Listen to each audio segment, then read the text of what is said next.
The Trials of a Cult.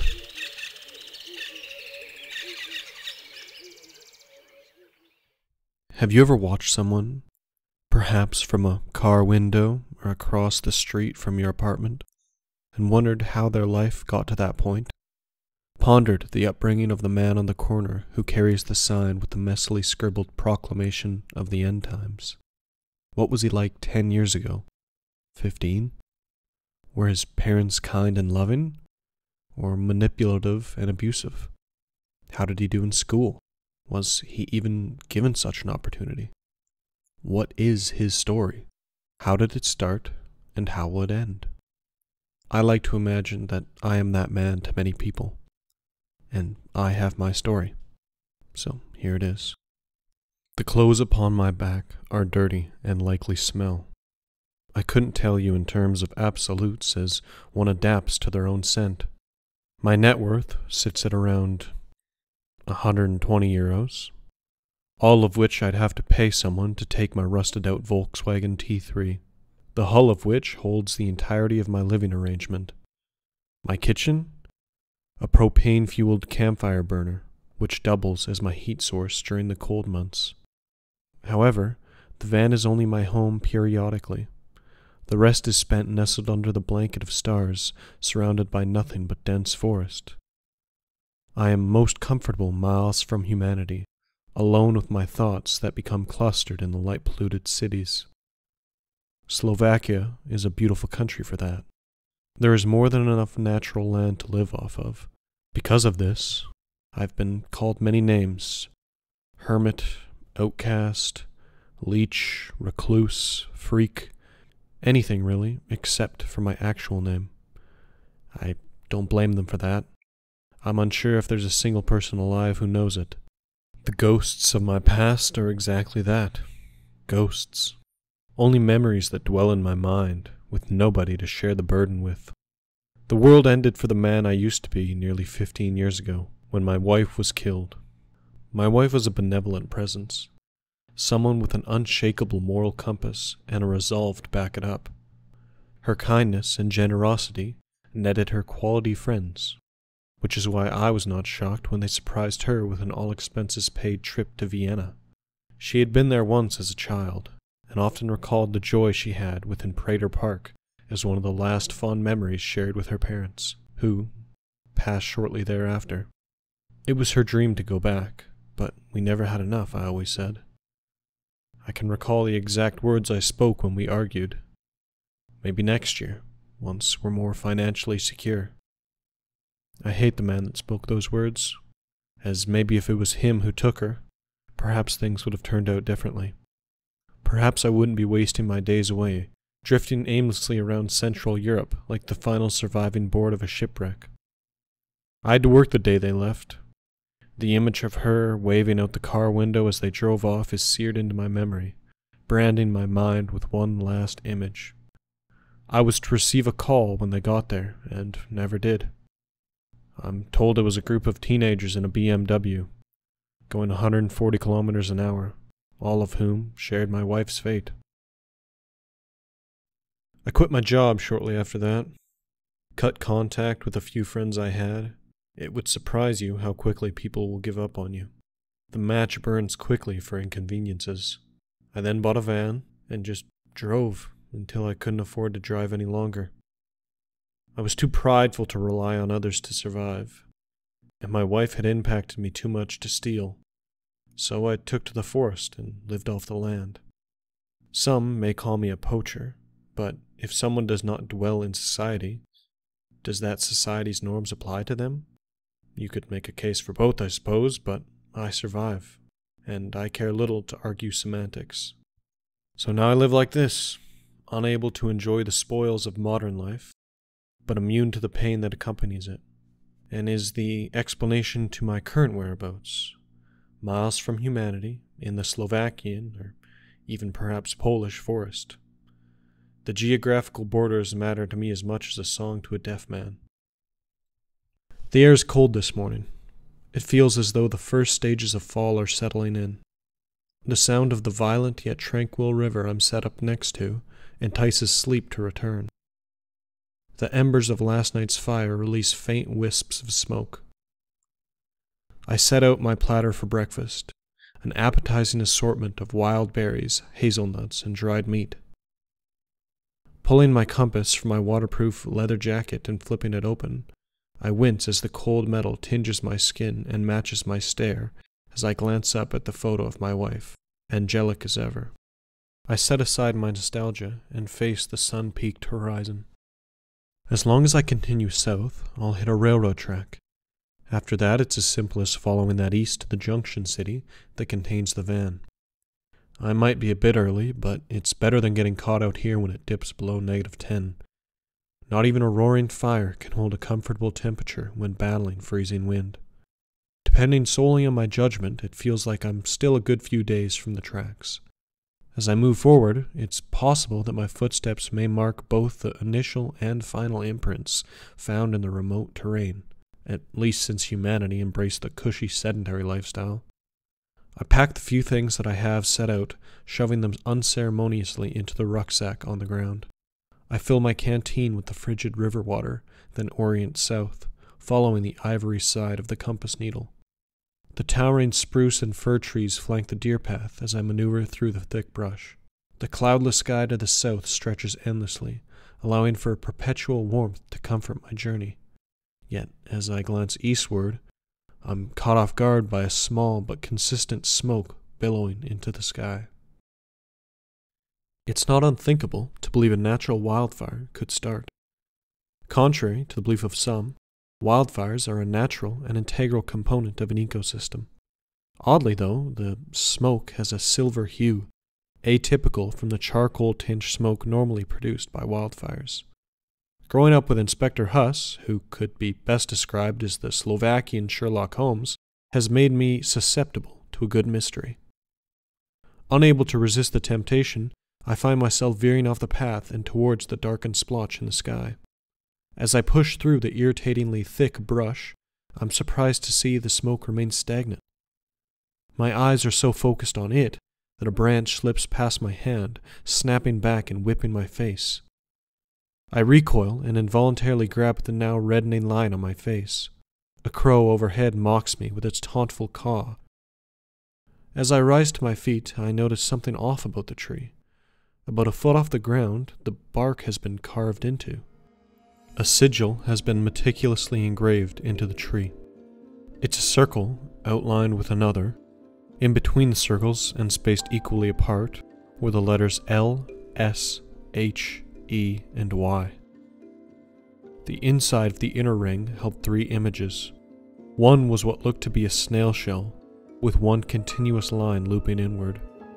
The icon next to it was of a stag's antler, though abnormally wide.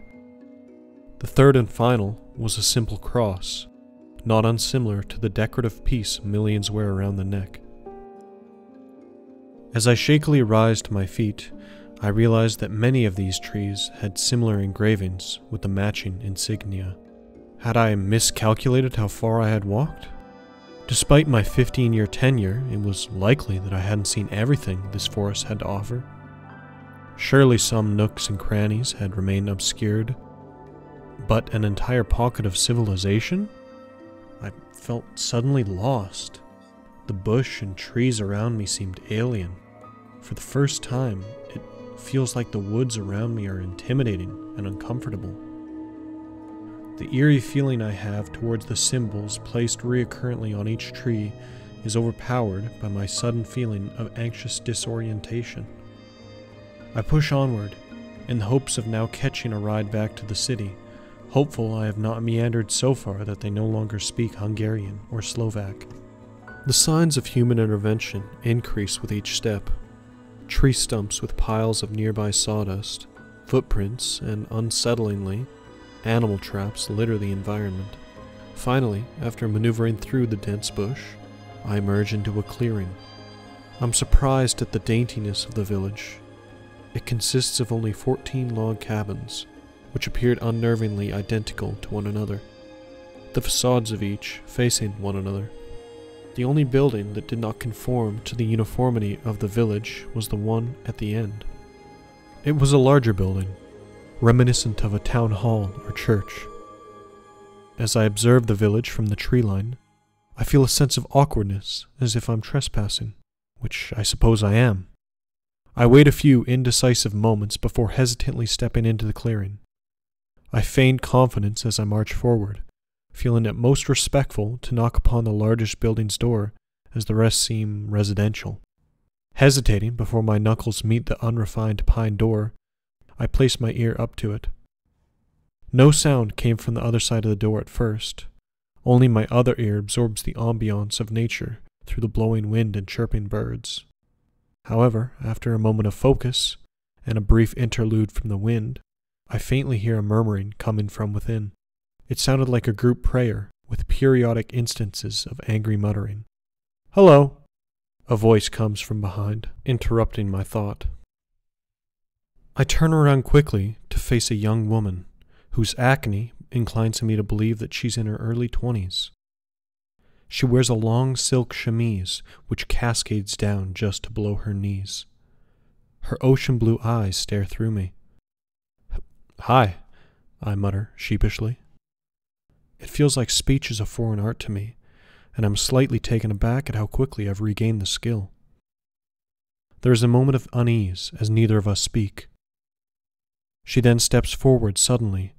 A brief panic flashes over me before she motions me to step aside and opens the door. I mock my internal irrationality as she calls out a name. A glance into the building has me too preoccupied to remember it. There are nearly 15 men and women inside the building, which has clearly revealed itself to be a place of worship. The group sits in a semicircle, with an older gentleman at center stage, facing the group. His posture is unique from the rest, knelt down and eyes shut tightly. The girl's voice jars them open. The lack of light in the room masks most of his facial features, including his expression. Before standing, he whispers something indiscernible before using his index finger to trace a shape onto the wooden floor. He stands and touches each of his disciples on their forehead. He then struts confidently toward the door. I take a step back as he emerges from the doorway. His features are clearer now. A large smile adorns his face, with a discernible level of perplexity veiled behind it. He stands a good 4 inches taller than me, and his greasy gray hair flows down to his shoulders. His unkempt beard seems younger, as only a few patches that hang the lowest have silvery highlights. He wears a similar silk garb as to what the girl wears. "Hello, my son. How can I help you?" the man asks with a slightly unsettling tone. I'm sorry for intruding," I said. I contemplated lying. The idea of explaining my life story seemed redundant. "I just got lost. I was out for a hike a few days ago. I'm glad I found your settlement." I was surprised at how effortlessly I lied. It seemed like I was afraid of expressing my vulnerability to these people. "We're glad you found us too," he said, the corner of his mouth curving to a slight smile.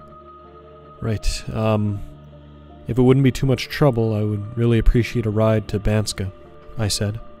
"Well, we don't have any access to any motor vehicles, but I'm sure we can call someone."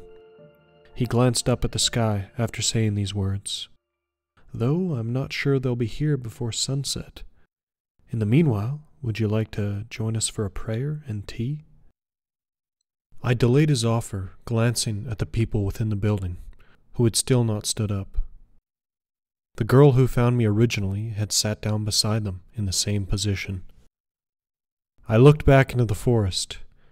It may have been the darkened clouds which occasionally blotted out the sun, but it really did feel like the woods were now cold and unfamiliar, a desolate and dark place.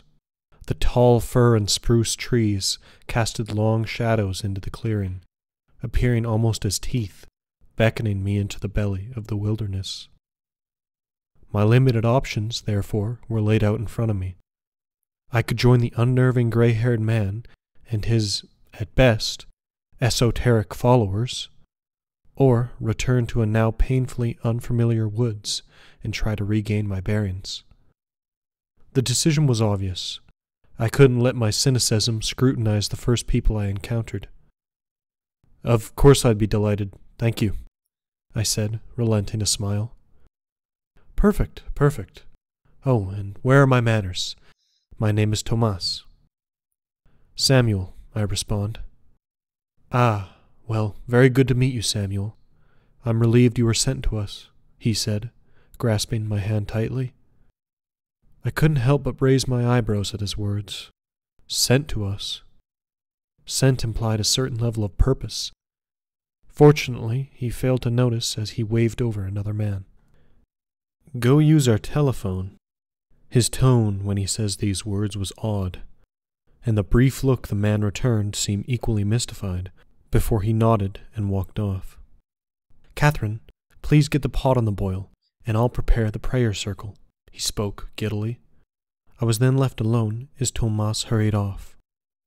Taking the opportunity to get better acquainted with the encampment, I once again peered within the large building. It was disturbing that the clergy of people had still not moved. I glanced around at the rest of the peculiar settlement. It certainly didn't help in my psyche that the place gave off a staunch cabin-in-the-woods type atmosphere. I wouldn't be much surprised to learn that the prayer involved a goat named Black Phillip. I chuckle at my own suspicions trying to get the better of me, though it was odd that there didn't seem to be a road that led into the place. My train of thought was derailed as a hand landed upon my shoulder. Samuel, please come with me. Tomas spoke from directly behind me. I was surprised at how quietly he was able to approach. I follow him to a semicircle of rocks, some arranged neatly into shapes. I'm instantly reminded of the wooden insignia that I had seen on the way in. The shell, the antler, and the cross. He clapped twice abruptly, resulting in an immediate commotion from within the large cabin as the group stood up and filed out. They sat in a semicircle, with Tomas across from the three shapes. Tomas then looked up at me. His piercing turquoise blue eyes were filled with anticipation. Choose, he said, eyes narrowing. I'm sorry? Choose your symbol. He spoke with the utterance of a con man. I'm not sure. What does each entail? I asked. The shell symbolizes utility and humility. The antler, vanity and aggression, and the cross represents the holy ones, he said. I look carefully upon the symbols drawn into the dirt. It feels like this choice is an important one, judging on the body language and the longing stares of Tomas and his group. After a moment of indecisiveness, I sit down on top of the shell. I watch Tomas carefully while doing so to notice any minute changes in his facial expression, but there was no discernible change. Very well, we may begin, he spoke. The girl from before, Catherine, presents each person in the circle with a teacup, though not all uniform in appearance. The cups are divided into three patterns. One set, a royal blue with gold vines running down the side sporadically. The next were completely white, with scarlet red splotches of paint splattered haphazardly upon it. The final set, which only Tomas held, was solid black, featureless in appearance. Catherine then went to each person and filled their cup, adjusting her hand slightly when pouring mine. The scent of pine and rosemary wafted upwards, carried by the steam. There was also a faint, sour and earthy aroma hidden within the raw scent of nature. As I drank, the tea had a cooling effect on my body, despite the liquid's inherent heat. It calmed my stress-induced headache and settled my nerves.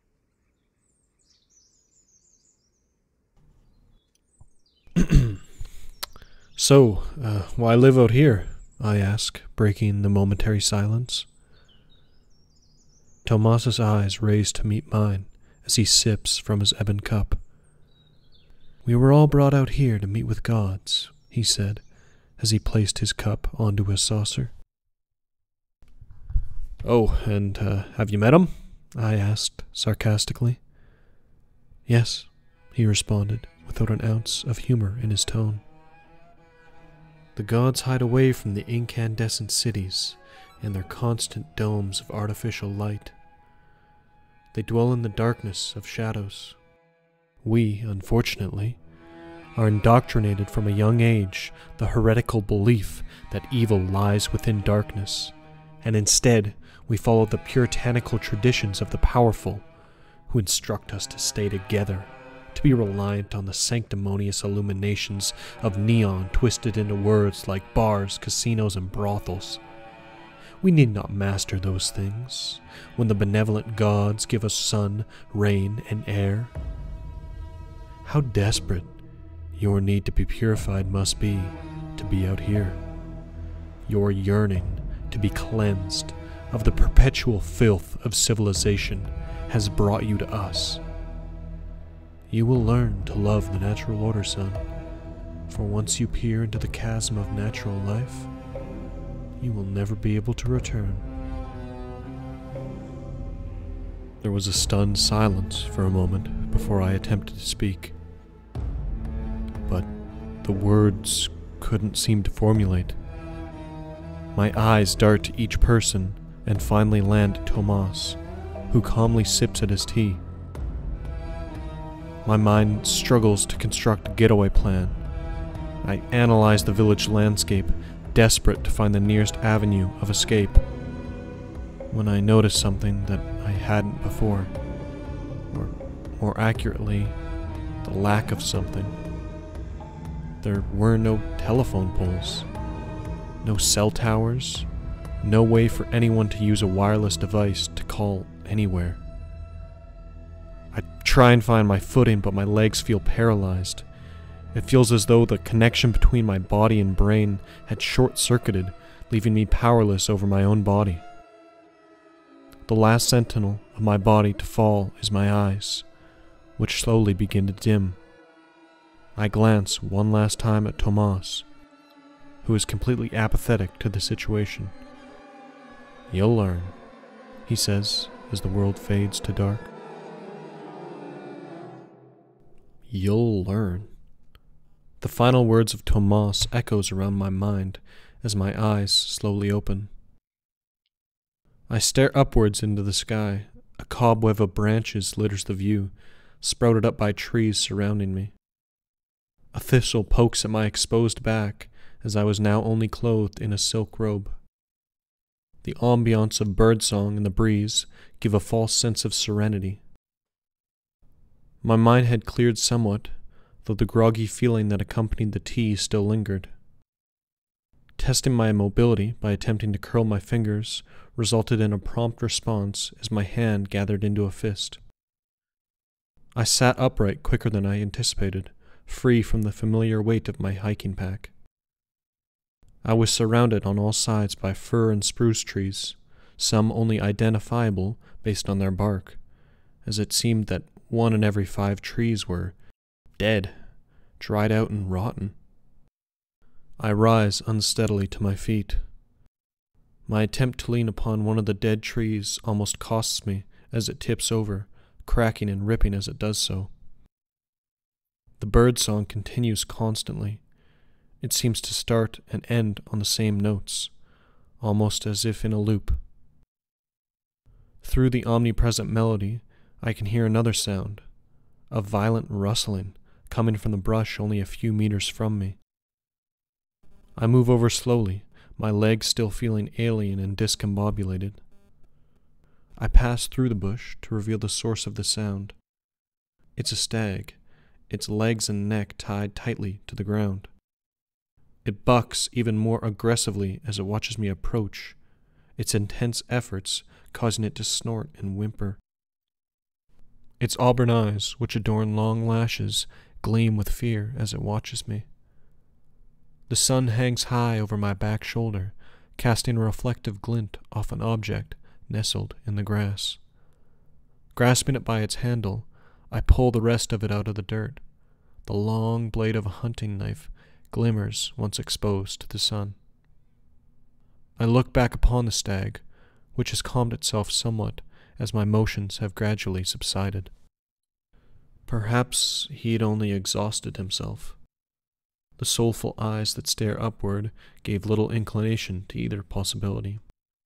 He then jostled his head, causing his antlers to dig into the ground. In doing so, he reveals a small ivory mark on his jugular, drawn in what appears to be chalk. You'll learn. The words conjure in my mouth as I murmur them out loud. Tomas's group's intentions were painfully clear in what they wanted, as I raised the blade. I plunged the knife downward, which effortlessly cuts through the tensile strength of the rope. I had little intention of following the directions of a madman or his commune. The stag staggers quickly to his feet, pausing for a moment to regain his composure, before dashing into a nearby brush. He turned once he got there, and bugles, as if waiting for me to follow. I follow in his tracks, the cold dirt sticking to my bare feet. Pushing through the thick brush, I emerge into a lush meadow, one I recognize. The meadow is bisected by two pairs of train tracks running parallel into the horizon. This is the place I always return to in the fall. My destination before all of the cultic sidetracking. What's different, however, is the prairie house that sits beyond the tracks, along with the woman and child hanging laundry outside of it. I turn back to find the stag gone, leaving behind only the fading sound of trampled bushes and clattering hooves. The woman and child contently adorn the clothesline with silk robes. As I move closer, I see the child is a boy, who bears a striking resemblance to myself before my unkempt face aged quickly in the wilderness. I can tell who the woman is even before she turns. The shoulder-length ginger hair and fair skin, just from her shape alone, I can recognize my first and only love. I move robotically towards them, forgetting about the cult, my life, the fall air that will soon turn frigid, the train tracks that I've just stepped over. I know that they would only lead me to the past. A second chance has blessed me, and each step toward her, the distinct smell of her lavender aroma overwhelms me, and I accelerate to a jog. I finally reach her. I grab her by the shoulder and turn her to face me, prepared to see a face that has lingered in my mind since the day she died. Yet, when I turn her, there is nothing. There is no face. There is nothing. It's as if I had blinked and could not open my eyes again. Only darkness, mere moments before bliss. You'll learn. The words come from a different voice now, from hers as I draw my eyes open. I sit up quickly in a futile attempt to see her, as I know she was never truly there. My clothes have returned, the weight of which is nothing compared to the sorrow weighing on my mind. I'm in the same meadow as I was moments ago. However, the prairie house and its inhabitants have vanished. The train tracks still remain, a beacon of humanity and civilization struck through the heart of nature. The trip back to the city along the tracks was foggy. I can't recall anything in particular about it, just that it was quiet and lonely.